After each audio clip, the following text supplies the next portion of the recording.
Thank you very much.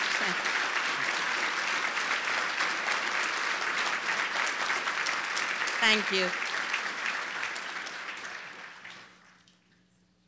It's a pleasure to be back in Edmonton. Particular pleasure to be here for this conference at this time. The fact that 700 of you are here is because you care. You care, and you know you can make a difference.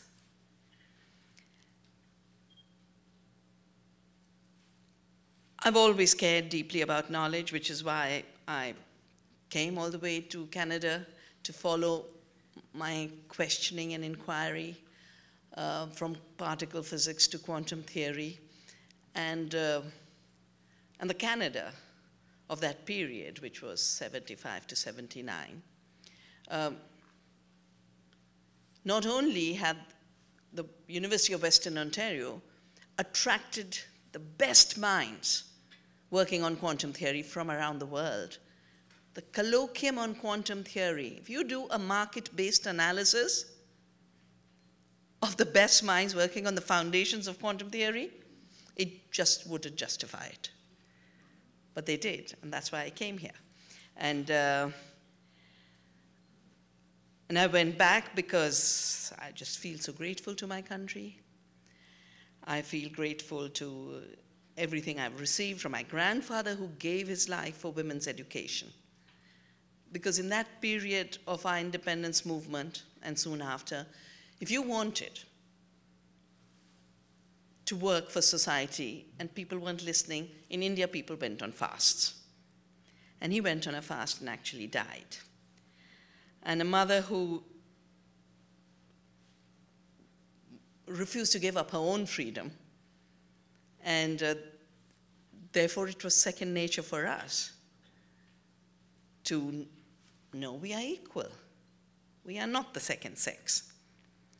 But I'd also got involved in this very beautiful movement of women coming out in the villages of my region, the Garhwal Himalaya, when the forests were being cut and landslides were starting and flooding was starting, and they said, we're going to hug the trees, you'll have to kill us before you kill the trees.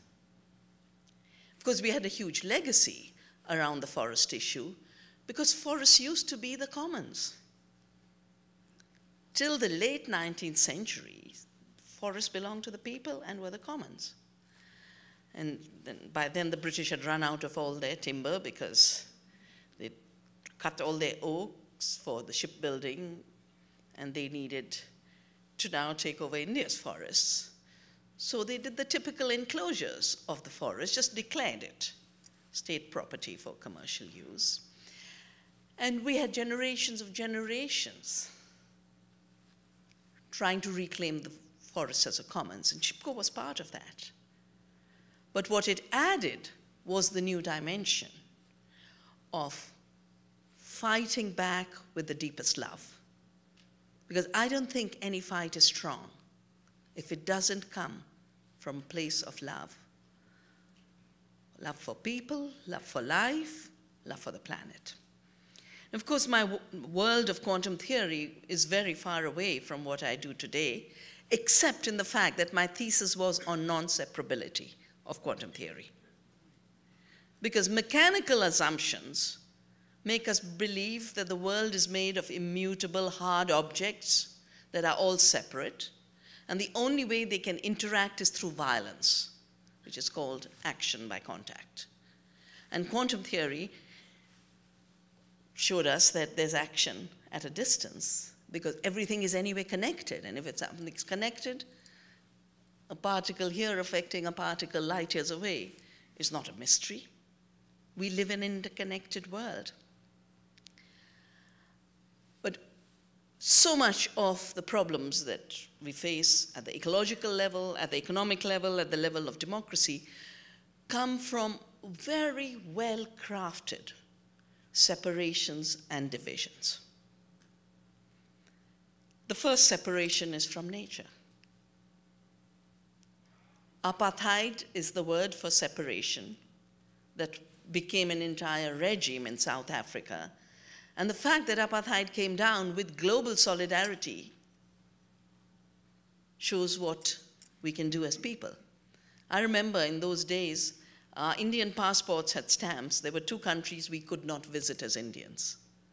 One was South Africa, because of apartheid, and the other was Israel. We couldn't. Now, of course, those exclusions have been removed. I call the separation from nature, the imagined separation from nature, because it's all in the head. It can't be through our breath, because if we stop breathing, the oxygen that the trees give us, you wouldn't be alive. If we stop drinking the water the earth gives us, the rivers give us, we wouldn't be alive. If we stop eating the food that comes from the seed and the soil and the sun, we wouldn't be alive. So the earth is the very condition of our being. We are part of the earth, not separate from her. And yet an entire worldview has been constructed on separation, which I call eco-apartheid. It was built with very careful thinking during what is called the rise of the scientific revolution, where people like Bacon, people like Newton later, people like Descartes, first decided that the earth was dead and mere matter to be exploited, which is raw material. And Bacon then created an idea of a superior knowledge that came from subjugating nature. As he wrote, that the rise of scientific knowledge must depend on mechanical philosophy that leads to not merely exerting a gentle guidance over nature's course, they have the power to conquer and subdue her, to shake her to her very foundations. And he called this process very self-consciously the birth of masculine time. He wrote a book on it. And then the Royal Society of England was created as the leading scientific body. But its entire objective was to raise a masculine philosophy, which was a mechanical philosophy, which was a reductionist philosophy, and all done to establish man's empire over the earth. It took a long time for that thinking to become what we now assume as the only mode of thinking, but it also took a lot of violence. Violence against indigenous people everywhere, violence against women. The witch hunts were about subjugating another way of knowing, a way of knowing that was much more in coherence and harmony with nature's processes. The separation that was artificially constructed, of course, went hand in hand with division, dividing an interconnected world into these artificially constructed, immutable billiard balls, I call them. Newton said God made the world in immutable particles, and that's how it has to be, as if only they communicate with God. And though it was a few hundred years ago, that's the kind of thinking that is today guiding so much of the disciplines that shape the way we grow our food and what food becomes. And my deep departure from a world of science at the level of quantum theory, but a science of a different kind, really came with the 1984 violence in Punjab and the violence in Bhopal. Punjab was the land where the Green Revolution, based on these reductionist mechanistic ideas, was first implemented. And it was called science, but it had really come out of the war. Every element of industrial agriculture has come from war. The chemical fertilizers came from the explosive factories. The pesticides were designed partly for chemical warfare, partly to kill people in concentration camps. And when the wars were over, an industry that had got addicted to profits didn't want to give up. So they redesigned the entire working of agriculture to adapt it to war chemicals. But they also changed our minds to imagine we couldn't grow food without poisons. Punjab was where this was first applied in the Third World, 1965, 66. And the name given was the Green Revolution. It was not very green, it wasn't at all revolutionary. Within a decade, as the subsidies that had allowed to happen were withdrawn, farmers started to get into debt. And indebted farmers started to rise and protest. And the year 84, actually the period when the Golden Temple was invaded by the army, farmers' protests were happening, and farmers had decided we are not going to supply grain till we get justice. But nowhere in the records do you even find what the farmers were protesting for. Just prices, freedom to grow the crops they wanted to grow, not be forced to grow just rice and wheat as commodities with huge inputs, to have access to their own water. That's when I went to Punjab to study the Green Revolution. Went back to Punjab because I'd done my MSc in particle physics from the University of Punjab. But that same year, we had the disaster of Bhopal, where I woke up to the violence that's intrinsic to the chemicals used in agriculture. 3,000 people were killed immediately, 30,000 since then, and hundreds of thousands are being born crippled. It's 30 years since Bhopal, and the people of Bhopal don't yet have justice. Largely the women continue to fight. How did we manage to convert the production of food, which is life, into war? The conversion of people who really are the original inhabitants of the land into disposable people.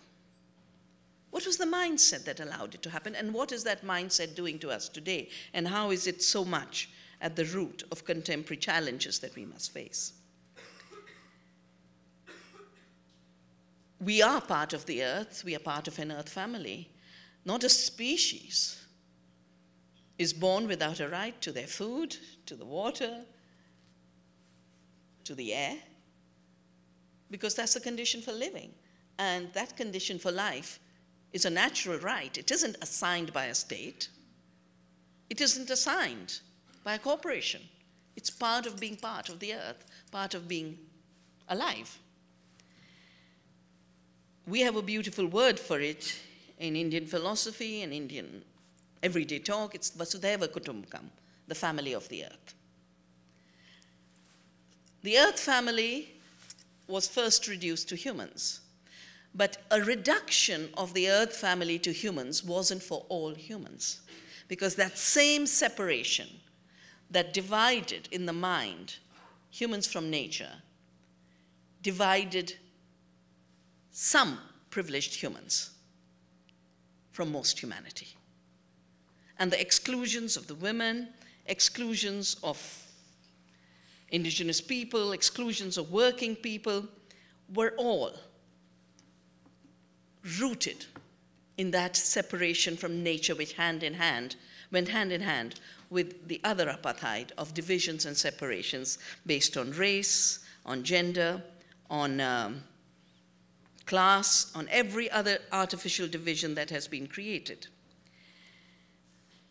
I have two friends in Switzerland. They're both men, and they were trying to analyze economic theory.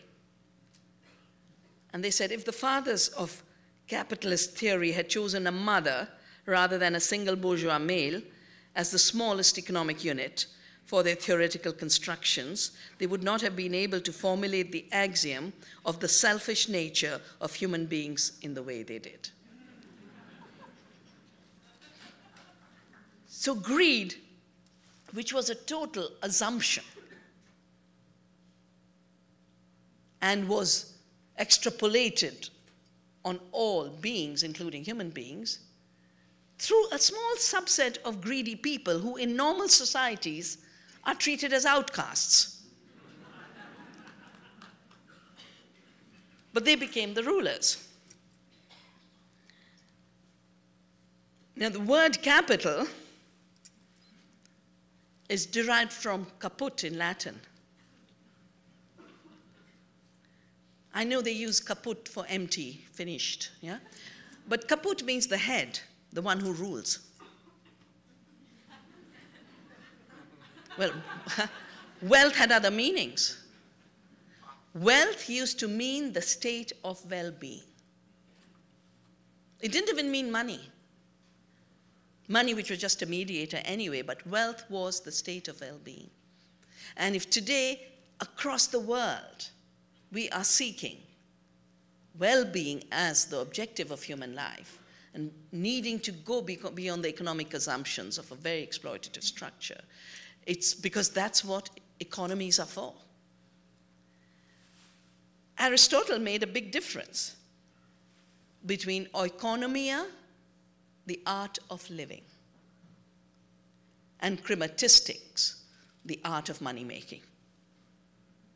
Art of money-making was never considered economy because it doesn't generate life, it doesn't generate sustenance, it doesn't generate any of the processes, activities, goods, and services that make life possible. In fact, the art of money-making takes life away, takes freedom away.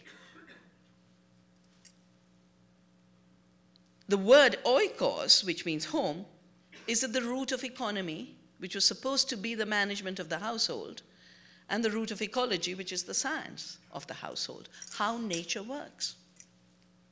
Nature's laws are ecology. And the household is both the specific places where we live, but also our planetary home, of which we are citizens. And therefore, I always say, our first citizenship is as Earth citizens. Everything else is a derived citizenship. I always feel very grateful that I spent all those years of learning with the quanta. It was so harmless. Yeah, just the psi function. And I'm glad I visited so much of these fictions and abstractions created to rule when I'd gone through life's experience. I can't believe an economic theory that's been reduced to capital, labor, land. Capital, I said, is a fictitious way of making economic transactions and relationships consolidated in the hands of a few, the head, and we give it imaginary creative power.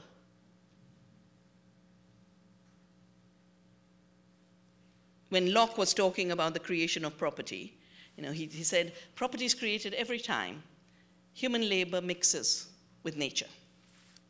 Then he goes on to say, but the human labor that mixes with nature can't be the work of the woman or the slave or the animal. It is that mysterious labor that capital performs in absence somewhere far away. The owner.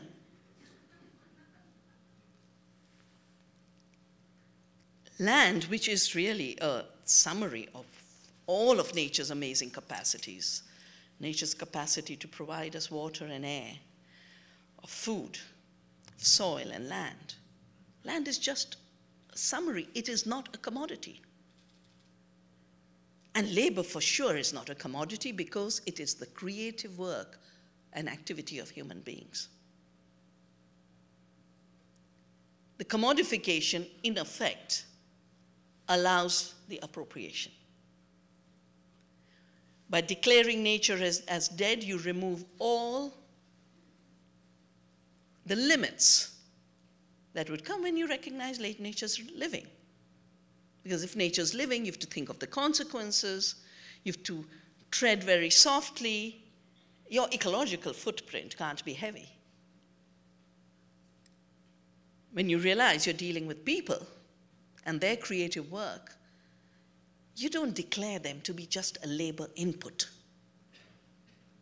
And then you don't manipulate all your calculations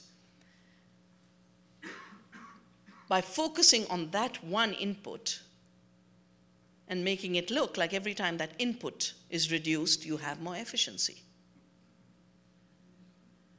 I was giving a major lecture dedicated to one of our famous mathematicians and historians, Didi Kosambi. And we had the founder and owner of one of India's biggest IT companies, Infosys, there, Mr. Narayan Murthy. Very smart guy. He's built a huge IT empire. And then he said, oh, we could make India a superpower, but this agriculture is dragging us backward. Yeah, if it wasn't for agriculture, we'd have very high levels of GDP. And the way to increase GDP in agriculture is to reduce the denominator. Yeah, just reduce the numbers of farmers. And that is how the definition of productivity has been. That US has the highest level of productivity in agriculture because they have the lowest number of farmers. But that doesn't mean they have the lowest use of resources. Behind every farmer are 300, 400 energy slaves, the fossil fuel, the oil, the gas. That use of energy slaves is what is messing up the climate stability of the world.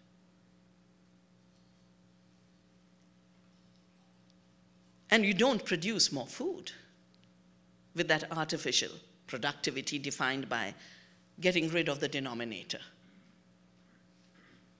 Because what is called the denominator, what is called a labor input, is actually the creative minds and hearts and hands of people who work, including farmers.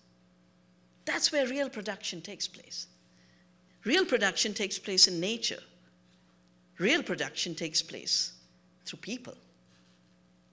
And yet all of that production has been reduced to non-production, because not only did we commodify land and labor and capital, during the war, we made an even more brilliant leap to mobilize resources for the war.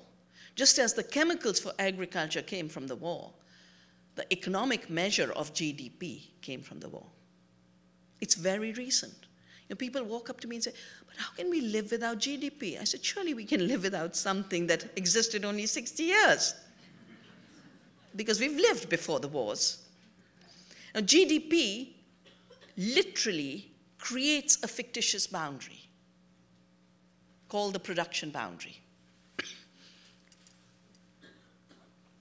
At this assumption of a production boundary just says, if you produce what you consume, you don't produce.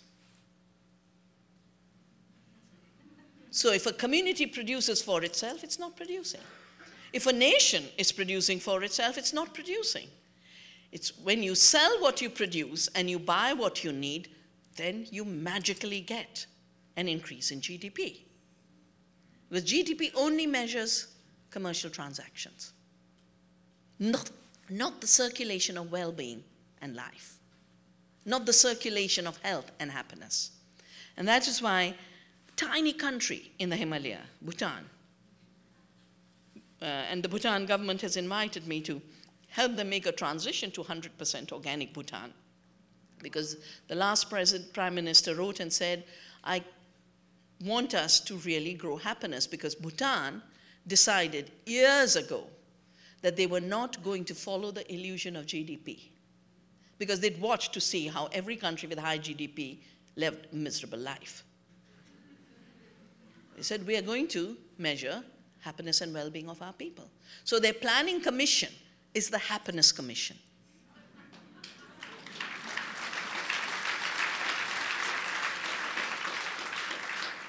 And it is not an empty concept of happiness. It is a substantial concept of happiness, rooted in the environment and what it provides, rooted in sustainable production and consumption systems, rooted in identity and knowing who you are. So across the world, these constructions and illusions are being given up by people who use their minds.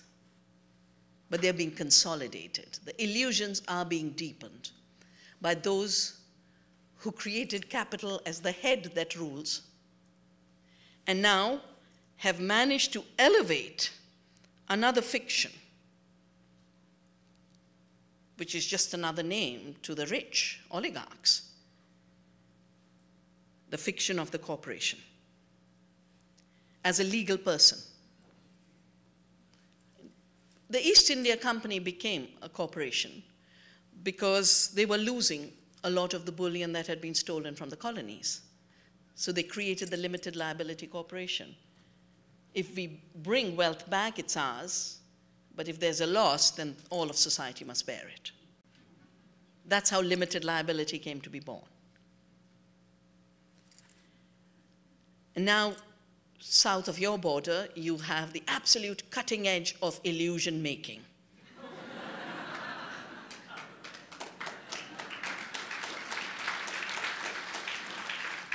So on January 21st, in 2010, the US legalized the enclosure of democracy.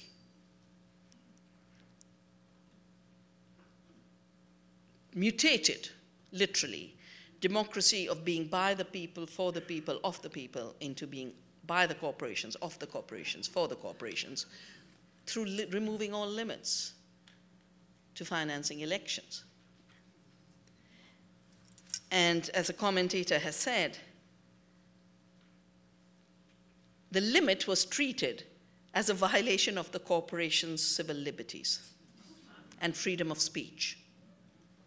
Now here's a fiction that doesn't exist. It's a piece of paper that allows a group of people to get incorporated. The reality is the people. And a lot of people say, you have some very harsh words about corporations, but they're also people. I said, no. The employees of Monsanto are people. Monsanto is a corporation, which is not a person, but we pretend it is a person. And I can hug the people of Monsanto, even while I fight them. But sadly, I can't hug Monsanto because it doesn't exist as a huggable entity. It wasn't born, it doesn't die, it doesn't fall sick, might lose some shareholders' profits. But this is what the commentator said: even though they are artificial entities with greater access to capital, infinite longevity, and no interest in or connection to humanity, we now guarantee them the right of free speech. Freedom of speech was intended as a way for human beings to guarantee the ability to speak out against large systemic and structural repression. A corporation has not that same guarantee now, except that they use that guarantee to do two things: enclose two kinds of enclosures, of commons. The first commons are the parts of nature that have not yet been enclosed. The commons were enclosed in England, and all of these processes went hand in hand with the enclosure of the commons. The rise of the mechanical philosophy, the rise of the capitalist philosophy. The new enclosures are the privatization of our water, our air, our biodiversity. And the second set of enclosures is to take all the public systems and the public services that had been built in response to the injustices of a system, in response to the exploitation of workers through workers' rights, in response to the threat to health through the right to health and universal access to health, in response to the hunger created by exploitation through the right to food, and in response to the denial of access to water through pollution, diversion, depletion, through the right to water. Those are the basis of life. And water, air, biodiversity are being enclosed today. So much of my own work in the last 3 decades has been to fight those enclosures and to defend and reclaim the commons. Bill talked about Plachimada in that village. That Coca-Cola plant is shut down.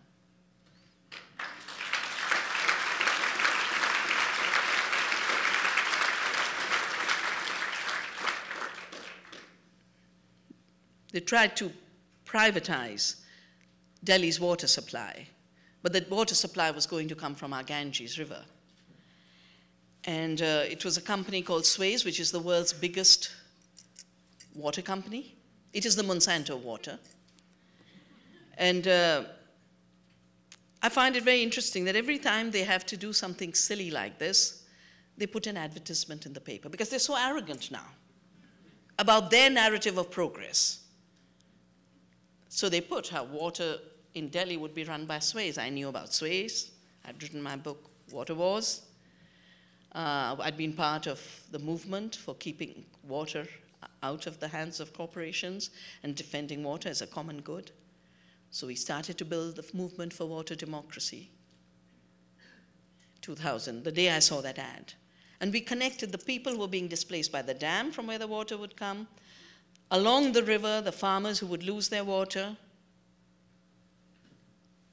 people in Haridwar, which is a very, very sacred pilgrimage site, where the biggest fair of the universe is organized. Self-organized, I should say. It's called the Kumbh Mela. Kumbh is a symbol of creation. And every 12 years, nowadays it's 30 million people come to bathe in the Ganges. The people who are holding the Ganges sacred there. And then in the city, because the project was to take the water and only get it to the rich colonies, because that's where higher prices could be collected. And as is typical, they tried to present it as an increase in water supply. Because for the rich, it would mean more water, but it was at the cost of taking water away from the rural areas. It was at the cost of taking water away from the slums. In the World Bank calculations, public supply in the slums is revenue loss and water theft. So we organized protests at the World Bank. I remember we had miles and miles and miles of a referendum cloth where people were signing about should water be privatized. And at the end of it, our chief minister panicked and said, okay, we won't privatize it. They only give up, like when you were talking about the means test, right? That's another strategy. Take a universal right to a common good and then make it look like somehow the universal right is interfering in the rights of the bottom. They did it with our food issue. Food in India was a universal right. We used to have ration cards. Everyone had a ration card. It was universal access to affordable food, and the whole system worked to deliver food. It worked to get food from the farmers and then get food to people. And the World Bank said, no, 25 billion being spent is a waste of resources. You've got to cut it, you've got to cut it. Target. The word they use in our countries is target. Here they say means. Yeah? And it was all to reduce the budget.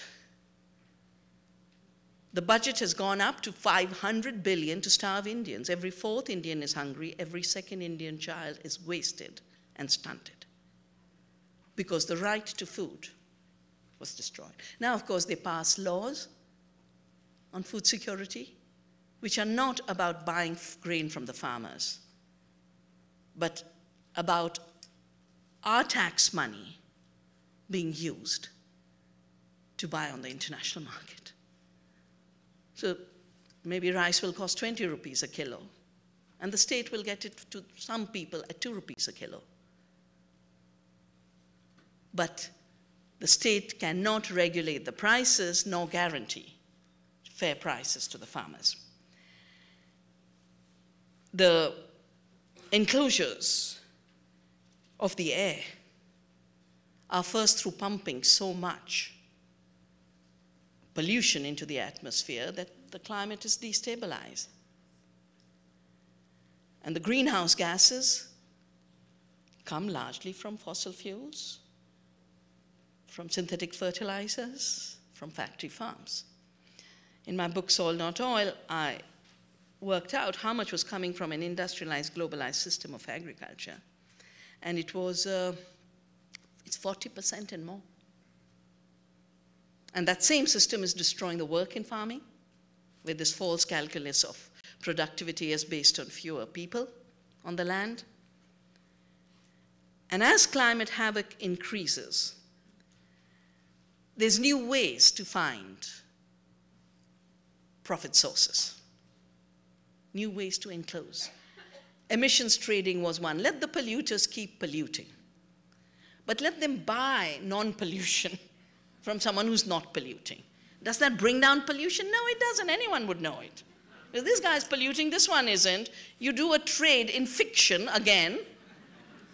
It doesn't. So they were supposed to reduce greenhouse gases by 5% in the Kyoto period. It's increased by 15% and it's still shooting up. And of course, your tar sands have huge contributions to it.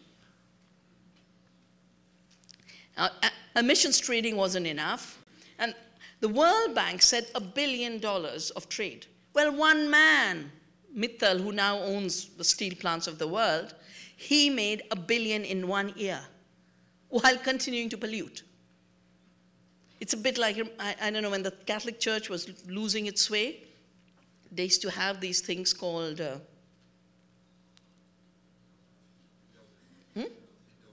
indulgences. Yeah? Father, I've sinned. Go on, son, keep sinning. Just give me an indulgence. And in a way, emissions trading are today's global indulgences in a period of deep climate havoc, which is killing people. We lost 20,000 people in my region in this last monsoon because of extreme climate events. They go deeper and say, okay, now let us start owning the capacity of the leaves and the forests to absorb carbon dioxide and give out oxygen. Let's start owning the capacity of the soil to absorb carbon, because organic farming, in my view, is the single biggest mitigation measure, because it puts organic living carbon into the soil. They're literally betting on Wall Street in terms of these ecological services of nature. And I just read this morning another fascinating idea that because there is climate change, and the interesting thing is the same people in one garb will say there's no climate change, and in another garb will go and invest in risk-taking in climate change. So of course, when climate changes, you're going to have floods, you need even better weather prediction systems.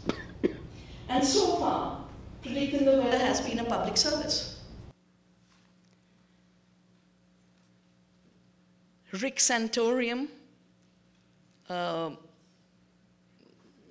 senator, I think, or congressman in US, put out a bill 2005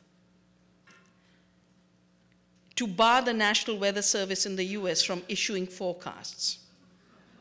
They would continue to bear the burden of collecting the data. They would continue to invest in everything that it takes to monitor the weather, but they'd have to pass this data on to this company called AccuWeather. So every time someone wanted to know what's happening, you'd have to pay to AccuWeather. That's an enclosure of a public service. And then the Monsantos, of course, take it even further. On the one hand, Monsanto's just bought a corporation called Climate Corporation, whose only work is data on climate and weather. And they now want to use this as another additional way of controlling farmers, because they're recognizing climate change is happening, and they're looking at how can we make more money. If you look at the language, my head just spins. Yeah. It's data science for more reliable agriculture. Well, reliability in agriculture comes from knowing your soil, knowing your plants, knowing your animals, having the knowledge of the interconnections. in agroecosystems, the discipline that we call agroecology. But the real enclosures, in my view, which is what has shaped so much of my work in contemporary times, is the enclosure of the living commons, the biodiversity, the seeds. Monsanto shaped this enclosure. They've admitted that the Intellectual Property Rights Agreement, particularly Article 27.3b of the TRIPS Agreement of WTO, was drafted by them. That's how I got involved in WTO and trade issues. They said we were the patient, diagnostician, and physician all in one. We defined a problem. The problem was farmers save seeds. In effect, seed is a commons. And they offered a solution that farmers should be prevented from saving seeds by having seed declared their intellectual property. Yet another fiction. Here's a fiction called a corporation as a person.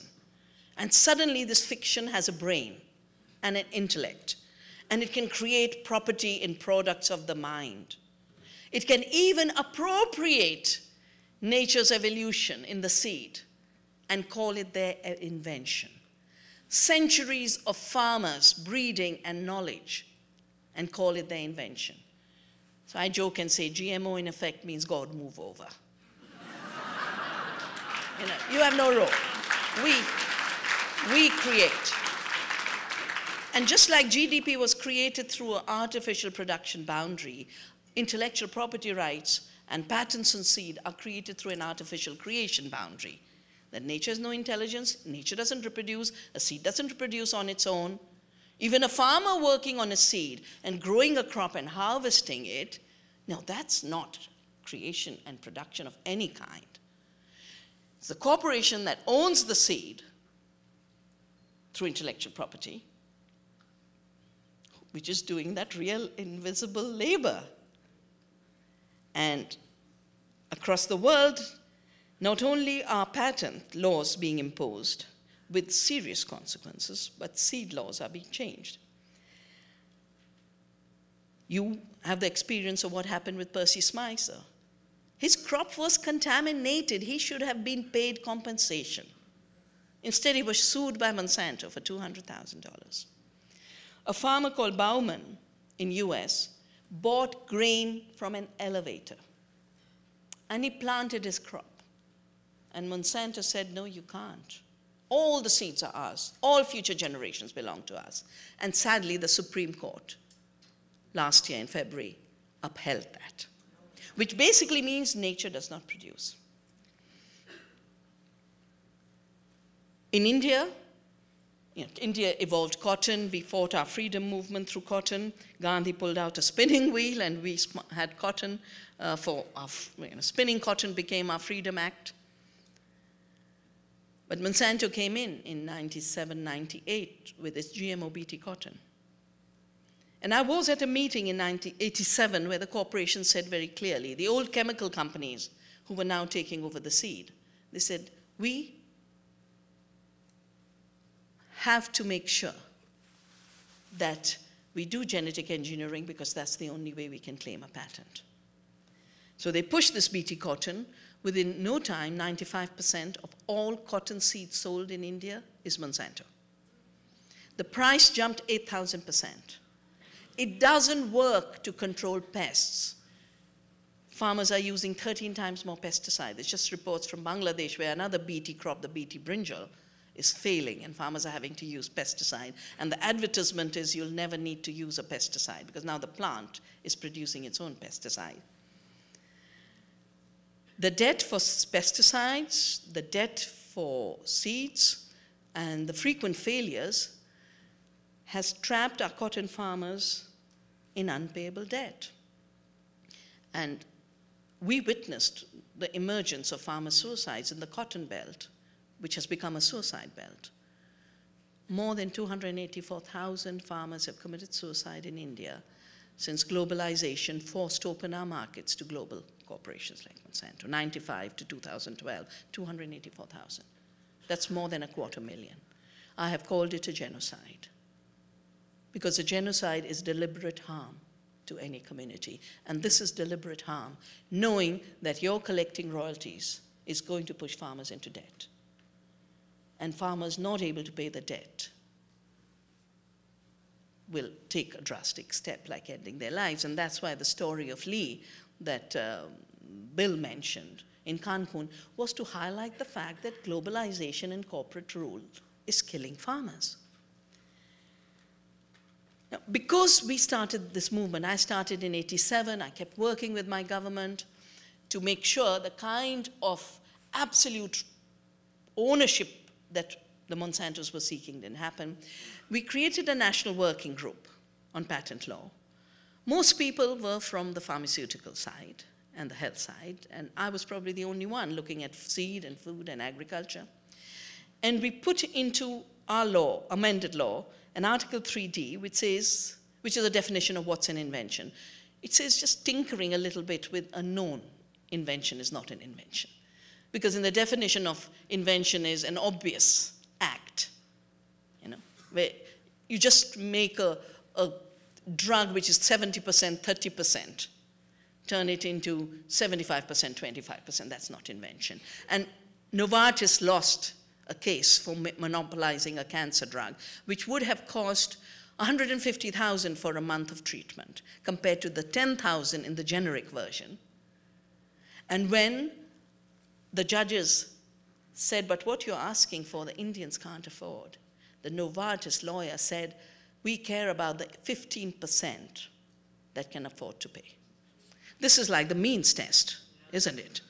And of course, let's not forget that the chemical companies are the same as the seed corporations and the biotechnology industry and is the pharmaceutical industry. So the more cancers they give you, the more their market grows. So they want to use toxics. Across the world, these new laws are coming because actually GMOs haven't spread totally. Most seeds and most countries are GMO-free. So the new trick is make it illegal for farmers to have their own seed, which is going to be the new challenges we will face, where we have to be ready to deal with those who want to enclose the commons. As we defend the commons, they will try and criminalize the commons. I have worked in these last few years through the global campaign on seed freedom with Chile, Colombia, Europe, to stop these laws, and we've stopped them in all these countries.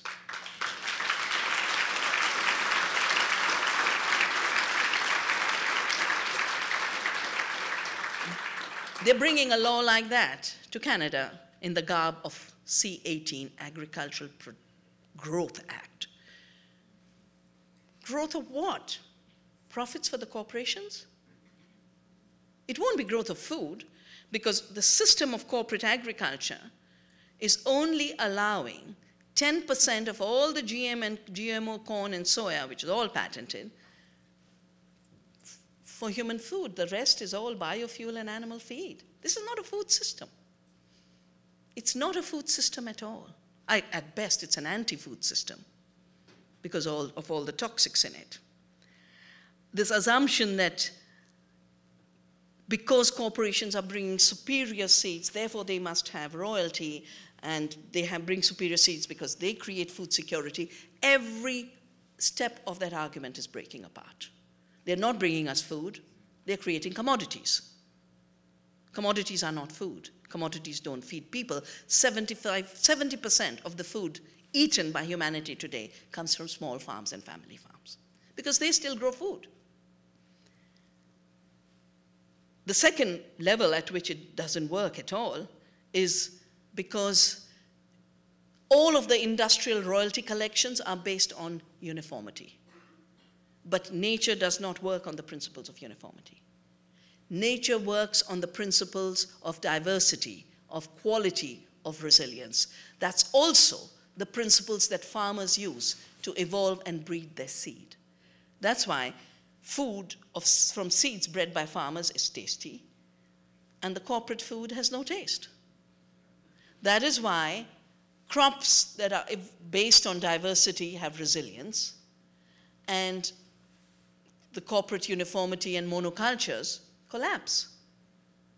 There too, not only has Monsanto bought Climate Corporation, it is trying to patent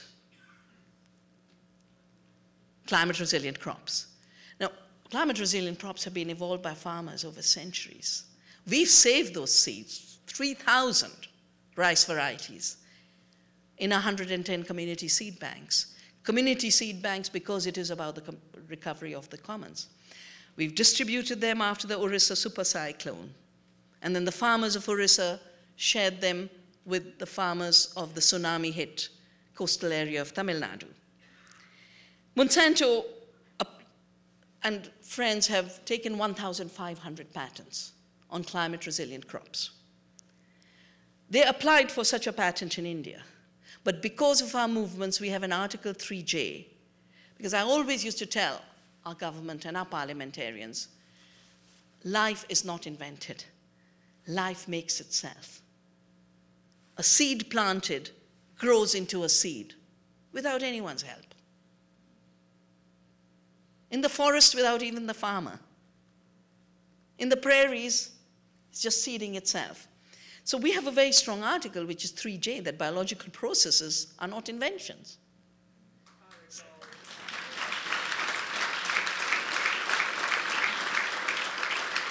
And Monsanto's application was thrown out. Now Monsanto's using the Washington to threaten us, change your laws, which is something that happens all the time. But we are holding forth because I believe recovery of the commons, whether it's the commons of water, the commons of air, the commons of creative work, the commons of biodiversity, the commons of our food, the commons of democracy, that these are such vital issues that the movements to reclaim them, to defend them, and then to reclaim them can only grow. Because what's being enclosed is the commons that allow us to live. And therefore, what's being told to us is, we won't let you live. The means of staying alive will be our property. And of course, they keep talking about taxes, but I see privatized water as tax collection by the corporations. I see royalty on seeds as tax collection by the corporations. All the time making us poorer, all the time making us more dependent. But very often when you don't have the means, not making us more dependent, just making us dispensable. As Earth community, we have the right to live. We have the right to be creative. We have the right to work. We have the right to produce the conditions of our life. Very clever constructions and fictions have defined what the human future is. Today, those fictions can no more be peddled as progress for humanity. They can no more be peddled as the universal upliftment of all humankind. It's all about a handful of oligarchs hiding behind corporate form, trying to approach all the planet's wealth and all the collective wealth that people have collected, have created, made. We need to shift from these killing economies to living economies. From democracies that have been as good as killed because they're not working for people, to living democracies that we shape through our struggles, through our movements, and through our everyday practices. But most importantly, these cultures that have numbed us and taken over not just our lives, but our minds and our brains, we need to reclaim the ultimate commons that will allow us to reclaim all the other commons, our intelligence and our ability to think and create.